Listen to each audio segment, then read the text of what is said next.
The iPhone takes great snapshot images. It's good for capturing memories or fleeting moments, and best of all, it makes it easy to share with loved ones, friends, or even strangers online. The problem, though, is that I've noticed that I only take my phone out to capture memories, never to really capture a photo. And what I mean by that is, for the photos that come out of the iPhone, they just have this over-processed phone look, where it's too sharp and the dynamic range just doesn't match the aesthetic that I want it to look like my other photography. Now, there is workarounds for this. You can just shoot in RAW on your phone and then go in and edit the images like I do every year in my iPhone comparison video.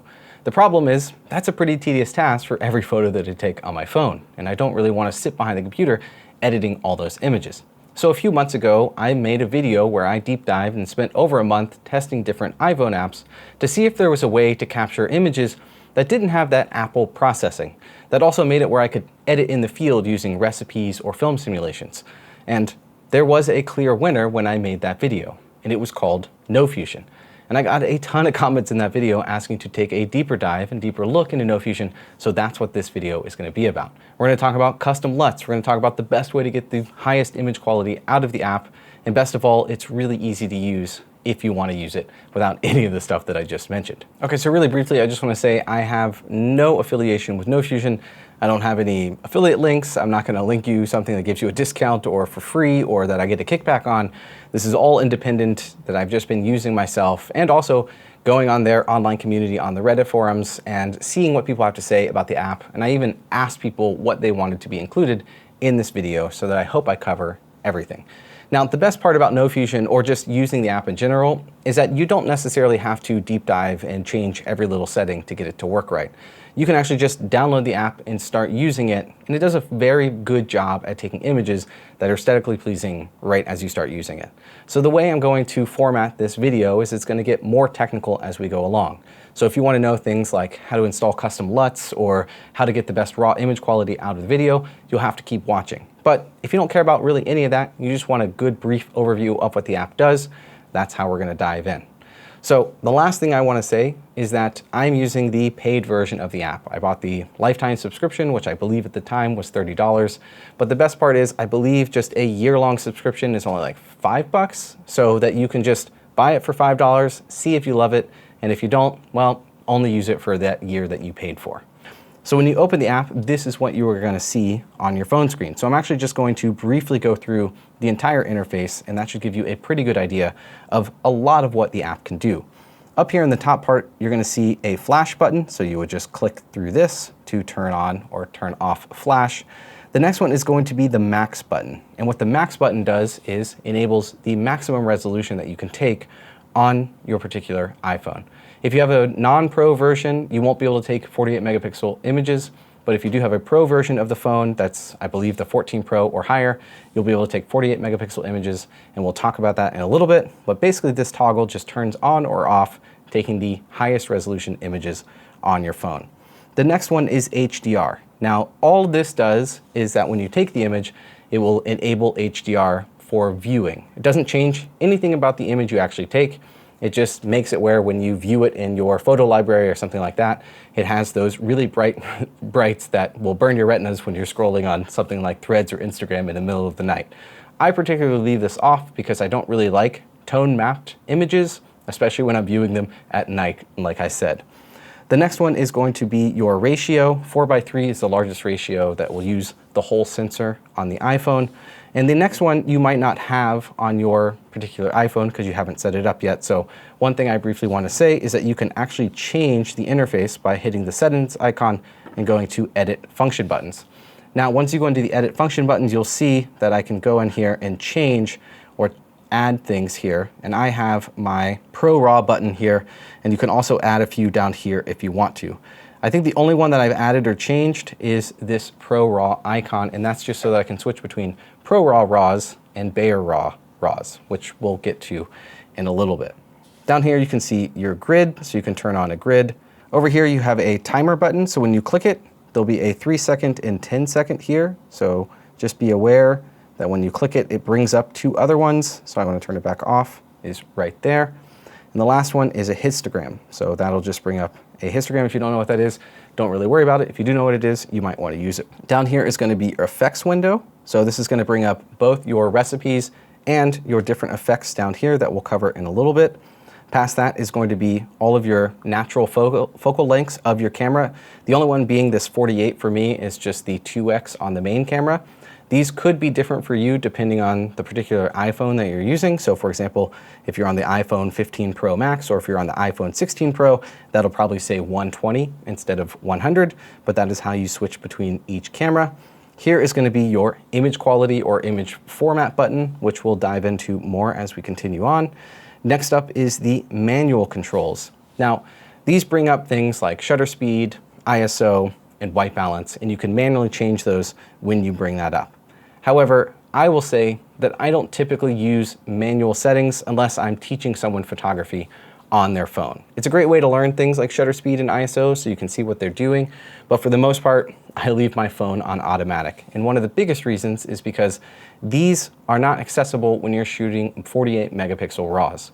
If you're shooting 12 megapixel Bayers or 12 megapixel ProRAWs, these should be available where you can adjust them, but if typically I'm shooting in higher resolution formats, and those are disabled through Apple. The only one you can manually change is focus, and for me, I don't typically use manual focus, but it is here if you want that. Now, the next thing is that I do use is going to be your exposure adjustment slider. And basically you just slide this back and forth here for your exposure, and then you can also double tap it to reset it. Now, one thing that I changed on my camera is that I can adjust my exposure using my volume buttons. This might be something you want to add as well. So I'm just going to show you how to do that really quick. You click the settings icon, you go down to volume button control, and on there for short press, you adjust to adjusting exposure. And that'll enable it where you can change the exposure using your up and down volume buttons. Just be aware that if you're used to taking images with your with your volume button, then that's going to disable that. But keep in mind that for me, I pretty much have never gone past -1 or +1 on a phone just because of the way that it renders dynamic range and exposure. And you'll also see on the right there that it'll show you your actual, if you're over a stop or under a stop or anything like that. Once again, you can double tap to reset it. Next up is going to be your photo library. So this is important because you want to access this if you go and edit your negatives, which we'll talk about later, but this is where you would access those, is in there. The next button is the live photo icon. One thing that's special about No Fusion is that you can have live photos on your 48 megapixel RAWs or your 48 megapixel HEIFs. And just so you know, I got multiple comments in my last video that talked or complained about No Fusion asking for microphone access. When you open the app and it asks for microphone access, this is why. It is because it has a live photo button feature. The next button is the shutter button, obviously, but one thing to note here is that there's a little green, yellow, or red icon there.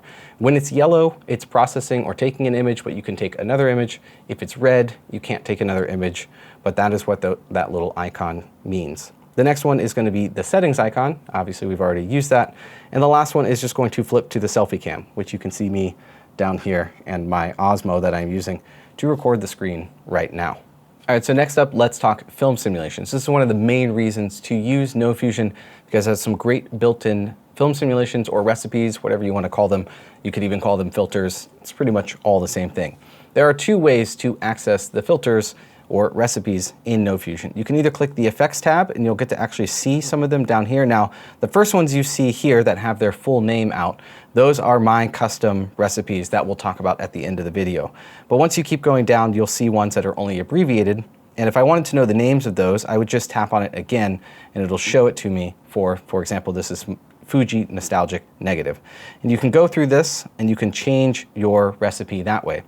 Also, if you're not in the Effects tab, you can actually just swipe on the screen and you can see at the top there, it'll be changing the particular recipe and it'll have the abbreviation up there as well. One thing that I think is a really good feature to add is you can actually change the intensity of your recipe, but this is not on by default. So if you want to turn that on, you can go into the settings, you can go down here to Quick Slider, and under Vertical Quick Slider, you want to switch it to Adjust Filter Strength. This is not on by default, but now when they're both on, Now I can swipe left or right through the different recipes, and then I can swipe up and down to increase or decrease the sensitivity or intensity of that recipe. The last thing to note is that if you hold down on the screen, it will show you what the image looks like without a recipe applied, and once I let go, it'll show you the image with the recipe applied. Obviously, you're not seeing a bunch of differences here, considering I'm just shooting a white table at the moment, but you can use this when you're out in the field, and using these recipes is usually what saves you a lot of time when it comes to the edit. Also, I just want to briefly say that some of the footage you're seeing is from this absolutely beautiful spot here in Thailand. This is called Khao Sok National Park, and I have to give a huge thanks to 360 Asara for inviting Sophia and I to experience such a magical spot. One of the ways to experience this park is by sleeping on these really beautiful floating resorts, which I cannot recommend enough.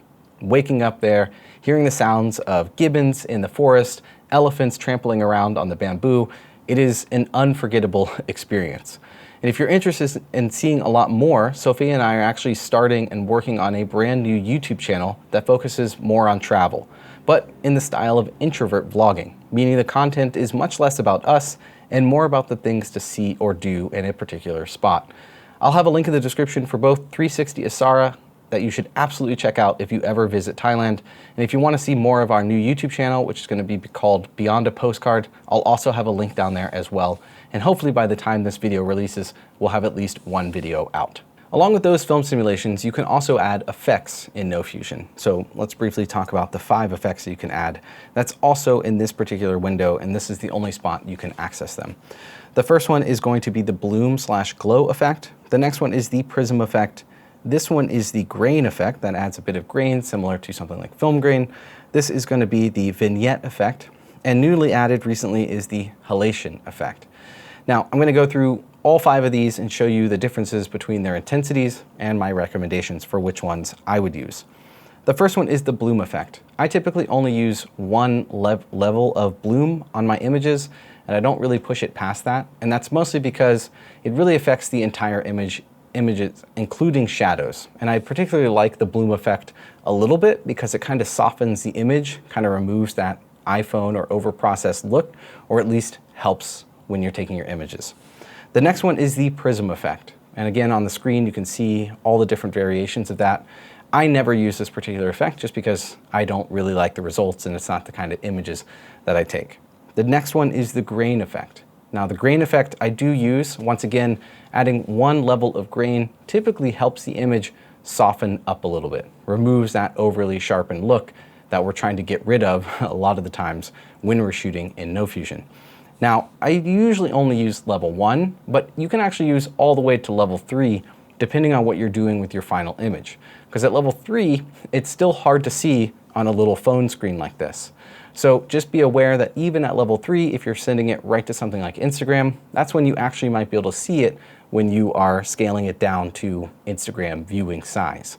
Next up is going to be the vignette setting. Now, I typically use this pretty often, at least at level 1, just because I like the effects or the subtle effects of the vignette. But I think you could push this all the way to the 3rd level if you wanted a very contrasty look within your image. But I think it's safe to say that level 1 is usually pretty safe, and I like the effects that it does.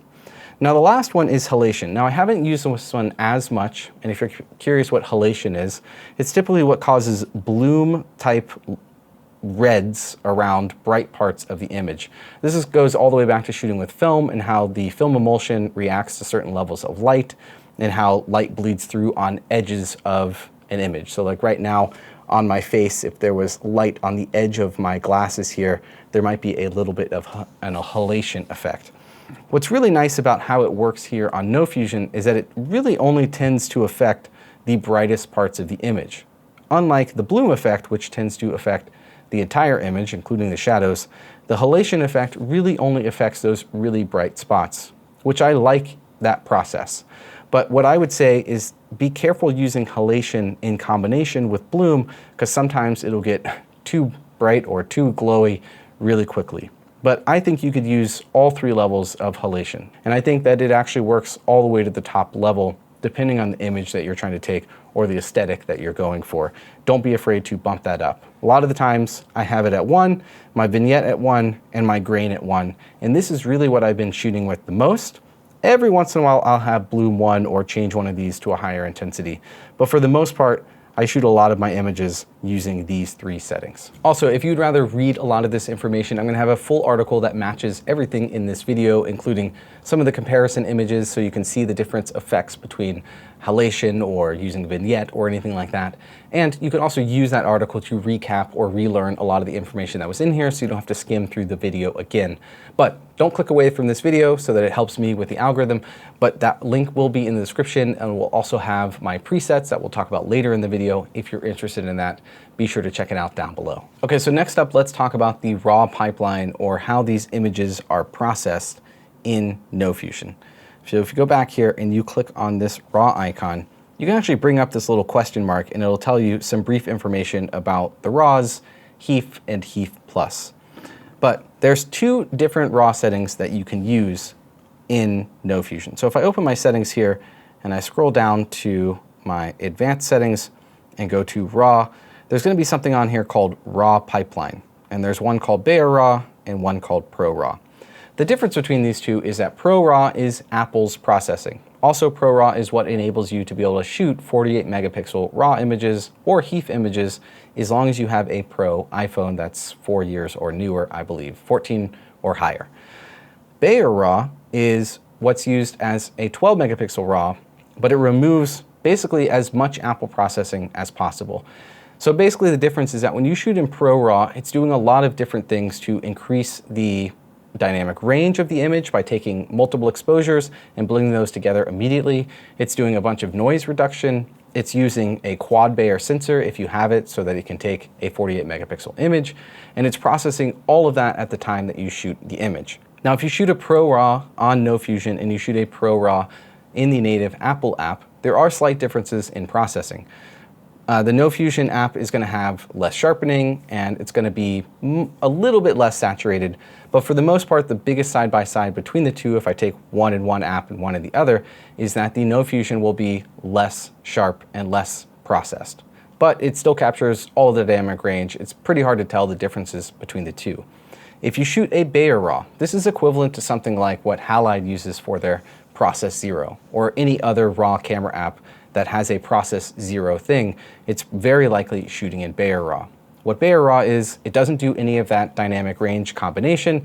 It just takes one image, so your dynamic range is going to be much less. So you're not going to have as much range to work with within the image. Now, that might be the result that you want, because it's also going to have more natural noise. It's not doing as much denoising within the algorithm, and it could just give you a more naturally looking film type image that you want. However, in my shooting, I want higher quality images. So I typically shoot with ProRAW almost always because I want access to those 48 megapixel images. Also, you can really manipulate the ProRAW to remove a lot of that dynamic range so that you can add some contrast back into the image, whether you're using a very specific film simulation in here or how you're processing your HEIF images in NoFusion, which we'll talk about. So I typically shoot at ProRAW, but I do recommend trying both of these.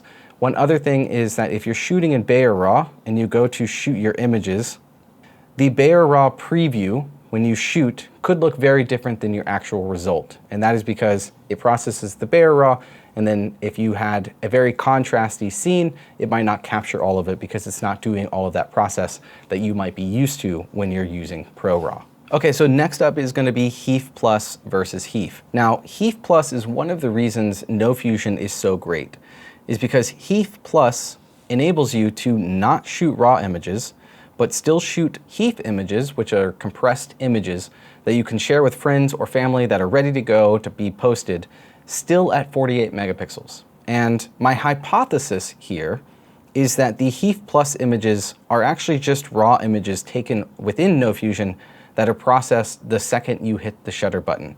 So it'll take the RAW image, it'll do the processing, which we'll talk about how it processes images in just a little bit, and then it'll compress it down into a 48 megapixel HEIF image that you can share immediately. Now, if you're unfamiliar with a HEIF image is, just equate it to something like a JPEG using more modern compression.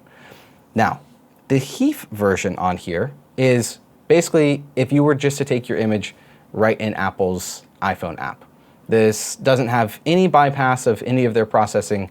It uses all of Apple's processing, meaning that over-sharpened look, but it will apply things like filters or effects that you use in No Fusion. So if I were to take the HEIF image right now, it would use my particular recipe, but it would use all of Apple's processing. If you shoot in HEIF Plus, it does not use Apple's processing. It uses the least amount that it possibly can, so it won't necessarily have that over-sharpened, over-processed look. And we can change the size of the HEIF Plus a little bit later, but that is the difference between the two. My recommendation is I never shoot with HEIF. The whole reason I'm using No Fusion and the whole reason we're making this video is to hopefully remove some of that processed look that Apple does on their images, so I never use HEIF. So just make sure it's very clear. If you're planning on editing your images, make sure you have RAW selected. But if you're planning on not really editing your images, or you don't want to change anything in post, and you're just going to snap the image and probably share it, HEIF Plus is probably what you want to be shooting at. You can also shoot at both at the same time. That's what this selector does, is when you have it selected this way, it means that you're not taking that version. So if I shoot RAW and turn off HEIF, I'm only going to capture the RAW image when I take it. Now, before we move on to negative film, we have to talk about how these HEIFs are processed. Once again, I don't know how this works under the hood. I don't have any affiliation with No Fusion, so this is just my best guess. But like I said, I think when you're using HEIF Plus, it is taking that 48 megapixel RAW image or 24 megapixel RAW image or 12 megapixel RAW image and converting it into the HEIF Plus at the time that you snap the shutter button. And the way you can actually tell how to compress it is by going into your settings, and you're going to see a HEIF Plus calibration setting. And you're going to be given a selection of settings that is how it processes that HEIF at the time that you hit the shutter button. The first one is going to be sharpness. Now, I just leave this one off because, again, we are here to remove a lot of that sharpness in the processing of the Apple images, and you can always add sharpening later if you need to. But in my experience, in my HEIF Plus calibration, sharpness off, the images are plenty sharp. Latitude is going to basically tell the image how much you want to bring up the shadows and bring down the highlights. If you have this at low, it is a very contrasty scene, as you can see on your screen now. Mid and high both do a good job at bringing up some of that shadows and bringing down some of those highlights so you can capture more dynamic range. I typically shoot with latitude at high, but if I want a really contrasty scene, or if I'm trying not to have, that higher dynamic range look, bringing it down to low could be something that you want to use. I would just experiment with it based off of your shooting. The next one is going to be saturation compensation. I have had a tough time getting any results for what this actually does. There's ever so slightly the difference between off and high in some images, where my blues in the sky might be 2% more saturated with that at high versus off. But everything that I've tried to use for this, it seems like it's not doing much at all. I don't know if that needs to be updated or what, but for right now, I don't really think this is doing all that much, so I wouldn't worry about this particular setting. If you're worried about it, just leave it on high, but I bet if you turn it off, you might not even notice a difference. Now, the next one is going to be raw pipeline, and this is the same as what we talked about before, that your images, when you're shooting, you're either going to be using the ProRAW pipeline or the BayerRAW pipeline. If you select BayerRAW for your HEIF Plus calibration, that means that your HEIF Pluses can only ever be up to 12 megapixels. But if you shoot in ProRAW, that means it's going to take the ProRAW image and convert it to the HEIF Plus. At least that's my best guess. And that is typically what I use for my HEIF Plus images, because I want that higher dynamic range, I want that slight noise reduction, and then I can turn off the sharpness when it converts it. And thankfully, No Fusion is already taking that ProRAW and de-sharpening it in its own algorithm. So I've had the best results with ProRAW, but once again, if you want that more natural, gritty, film-like look, you might want to try BayerRAW. Also to note here is that if you don't have a Pro iPhone, that you only have BayerRAW as a selection. And once again, if you're shooting in BayerRAW, the preview image, before you snap the image, could look different than the resulting image, which you will notice once you start using it, especially in the HEIF Plus calibration. And the reason that this exists down here, these exposure baselines, is because you might notice that when you take an image, it might be underexposed or overexposed once it's processed. However, I've never had this issue when I shoot in ProRAW, but this might be something that you have an issue in BayerRAW, so you can come in here and actually increase the exposure every time it converts the image. What that means is I would take the image and then it would overexpose it once it converts it to HEIF Plus by however much you set it for here. But I have never had to change these for my own processing. NoFusion wasn't the only app that completely changed my workflow last year. As I built up this channel, the organization and management of it has grown more and more complicated, to the point where my Notes app just wasn't going to keep up. I decided to try out Notion to better manage my schedule, my task lists, and organizing everything about content creation into a single place. I found a template from another creator, I modified it into exactly what I needed, and I've been using it for about over 8 months now, entirely for free.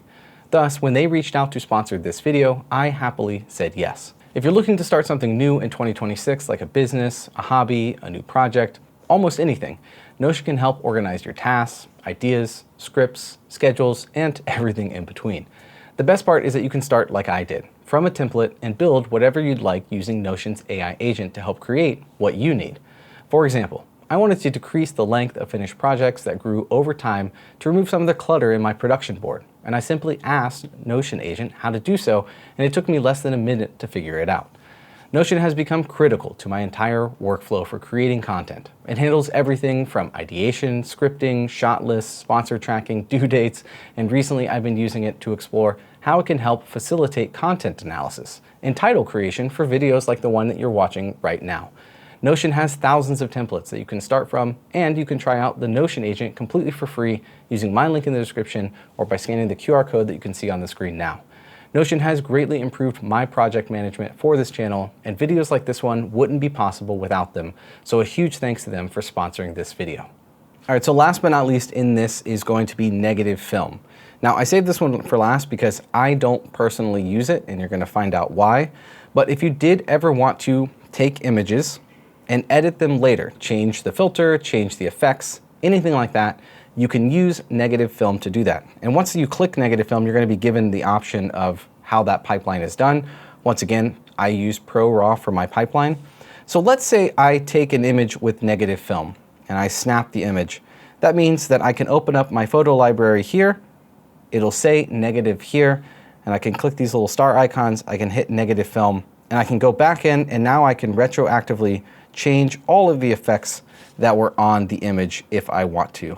And this is a really great way to take images that you don't necessarily know what you want them to look like, or you might want to edit them later.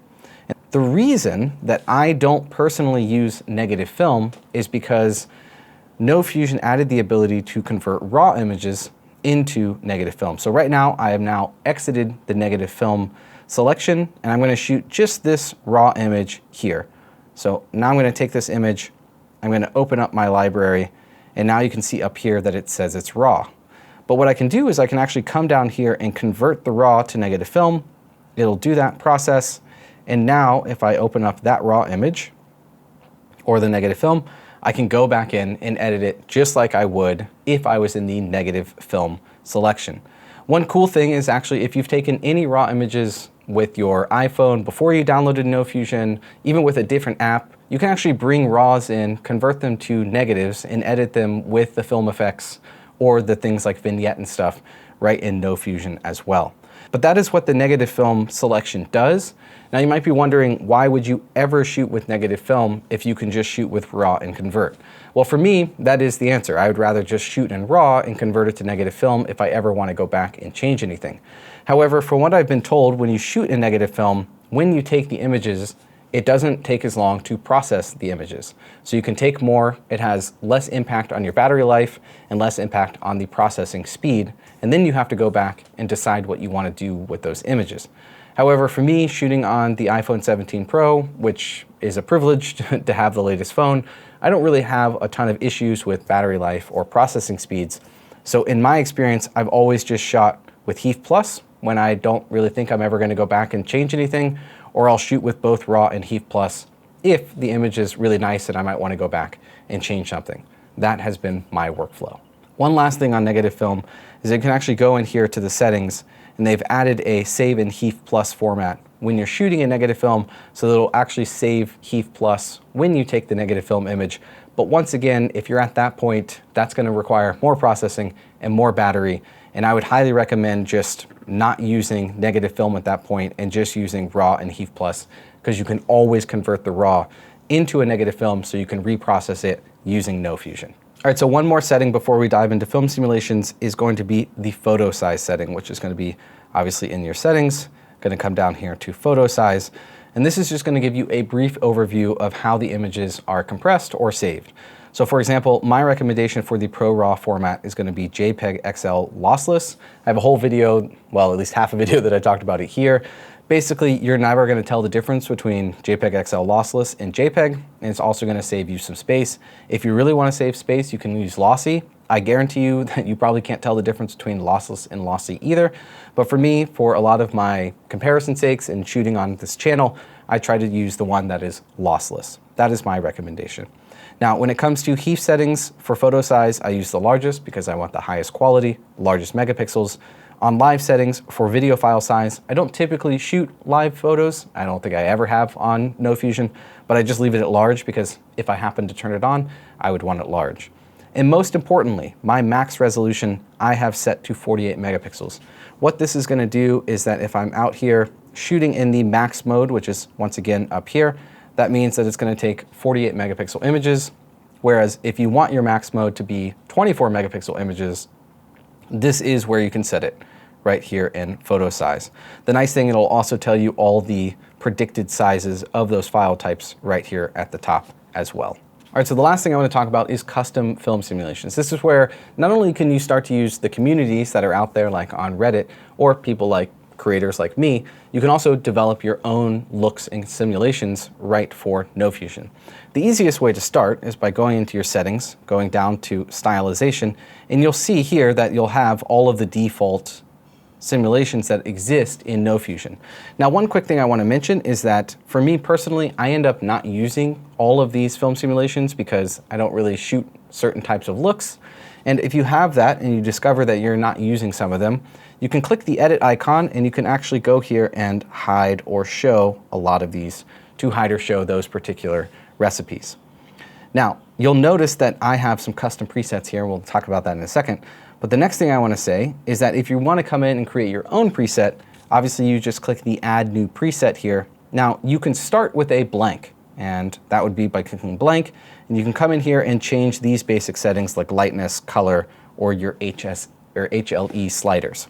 However, this isn't a ton of options when it comes to editing looks. You can get a little bit out of these, but the best and ultimate way to get the most out of making your own recipes is to use LUTs. Now, if you're unfamiliar with what a LUT is, it stands for a lookup table, and typically 99% of the time it's actually used for video. I'm actually using one right now for the clips that you're watching because I'm shooting in log and then using a LUT to tell log to look more normal, basically. But the issue is that a lot of video, all video, is using a completely different color space and bit depth than photography is.